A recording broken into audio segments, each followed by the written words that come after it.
Surtout TV Africa, bienvenue à tous dans ce nouveau numéro de Getting Go. Le président sénégalais Bassirou Diomaye Faye était bel et bien ce 30 mai 2024 dans les deux pays de l'Alliance des États du Sahel, notamment le Mali et le Burkina Faso. Ceci pour un renforcement de la coopération entre son pays et les deux nations. Sans surprise, la question du retrait des pays de l'AES de la CEDEAO a été évoquée, mais le président sénégalais a assuré qu'il n'a pas été mandaté par la CEDEAO pour faire revenir les trois pays. Cette déclaration, il faut le dire, défraie la chronique sur toutes les réseaux sociaux. Si d'aucuns le félicitent et retrouvent une personnalité panafricaine de gauche, d'autres y voient un jeu d'équilibriste.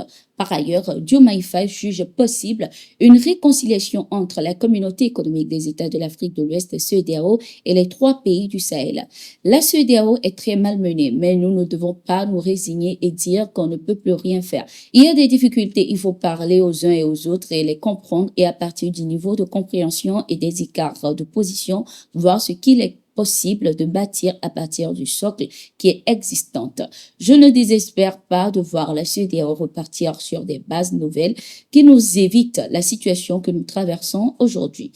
Je comprends aujourd'hui que les positions soient quelque peu figées, mais je perçois dans chacune de ces positions une fenêtre d'ouverture qui permet de nouer un fil de dialogue, a-t-il affirmé lors de ses visites dans les deux pays. En janvier dernier, les trois pays de l'AES, le Mali, le Burkina Faso et le Niger, ont annoncé leur sortie de la CEDEAO, l'accusant d'être inféodés à l'ancienne puissance coloniale française et de ne pas les avoir assez soutenus contre le terrorisme qui secoue leur pays. Les trois pays ont formé l'Alliance des États du Sahel et fondé une force antiterroriste conjointe. Au Niger, les soldats allemands resteront toujours sur le sol. L'Allemagne a négocié avec le Niger un accord temporaire pour le maintien de ses troupes sur le territoire nigérien. L'annonce est faite par le ministère allemand de la Défense dans un communiqué. Initialement, le mandat allemand devait expirer le 31 mai, mais l'accord permet une extension de quelques mois, donnant ainsi aux deux parties le temps de trouver un arrangement durable. L'Allemagne utilise la base de Niamey depuis 2013 comme centre d'approvisionnement pour ses forces au Mali voisin où elle servait dans le cadre de la mission de maintien de la paix des Nations Unies, la MINUSMA.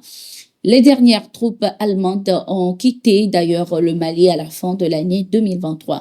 Les plans de Berlin concernant la poursuite de l'utilisation de la base de Niamey n'ont pas encore été précisés. Notons que depuis l'arrivée des nouvelles autorités nigériennes au pouvoir, les relations internationales, surtout militaires entre le Niger et les pays occidentaux, se sont fortement dégradées. En quête de souveraineté et de partenariat gagnant-gagnant, le gouvernement nigérien a demandé le retrait des soldats français et américains du territoire. L'Union européenne, de son côté, a annoncé cette semaine vouloir retirer ses forces du territoire nigérien, selon elle, à cause de la situation politique du pays. Au Burkina Faso, la population de Diapaga a de nouveau manifesté son soutien au capitaine Ibrahim Traoré, président de transition ce 30 mai 2024. C'était lors d'une manifestation organisée par le mouvement du 30 septembre M30, une occasion pour les populations de saluer la tenue des assises nationales qui ont donné 5 ans de plus au président Ibrahim Traoré pour la conduite des affaires. Selon le président national du M30, Honoré, on lit, les marcheurs sont partis du terrain du lycée Untani pour rallier le rond-point central de Diapaga pour le meeting. Les populations ont par la même occasion sollicité la création d'une brigade d'intervention rapide afin de permettre l'ouverture des voies interdépartementales pour endiguer la faim dans la localité. Elles ont également souhaité un arrivage urgent des vivres pour soulager les populations.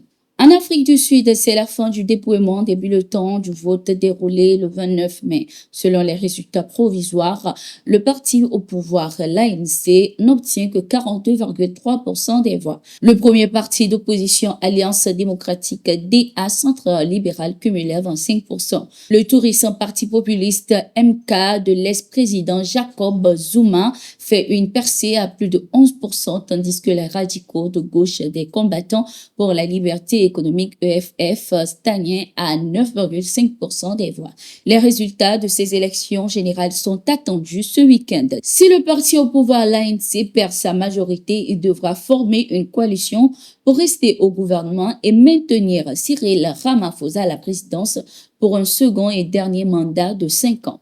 Notons que l'Afrique du Sud est une république parlementaire. Lors de ces élections générales, les Sud-Africains ont voté pour un parti et non pour un candidat à la présidence.